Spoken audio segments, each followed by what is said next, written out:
Alors d'abord dans les marqueurs principaux de ce budget supplémentaire qui vient en complément du budget primitif que nous avions voté, ce qui est important, c'est que nous continuons d'abord une gestion que nous souhaitons plus rigoureuse des finances publiques régionales, en particulier avec une baisse des dépenses de fonctionnement qui diminue de 20 millions à budget supplémentaire constant. Donc c'est un vrai effort qui est demandé. Et puis nous diminuons l'endettement parce que pour la première fois nous empruntons 56 millions d'euros en moins par rapport à la gestion socialiste. Donc on n'est pas encore dans le désendettement, mais enfin on lance un premier signal. Il faudra à l'avenir faire des économies à nouveau.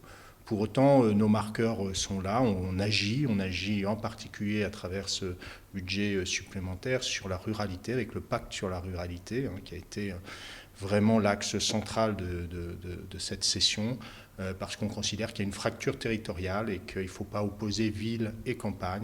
Il faut que les personnes qui habitent en milieu rural se sentent des citoyens comme les autres, respectés par les collectivités, et c'est cet équilibre que nous avons cherché à obtenir à travers ce plan pour la ruralité.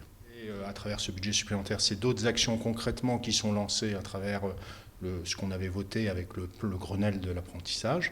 Donc des mesures concrètes qui avaient été votées sont maintenant engagées financièrement pour préparer la prochaine rentrée, pour avoir le plus d'apprentis possible dans cette région. Vous savez qu'un apprenti, c'est une garantie d'un emploi derrière.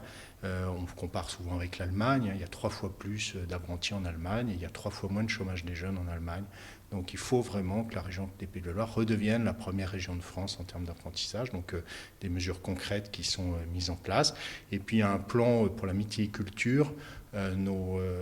C'est un secteur qui est en crise à cause des maladies liées aux maladies des coquillages. Et donc on met aussi une aide pour aider toute cette profession pour à la fois les aider concrètement aujourd'hui dans leurs difficultés et puis trouver des solutions pour l'avenir, en particulier dans le domaine de la recherche.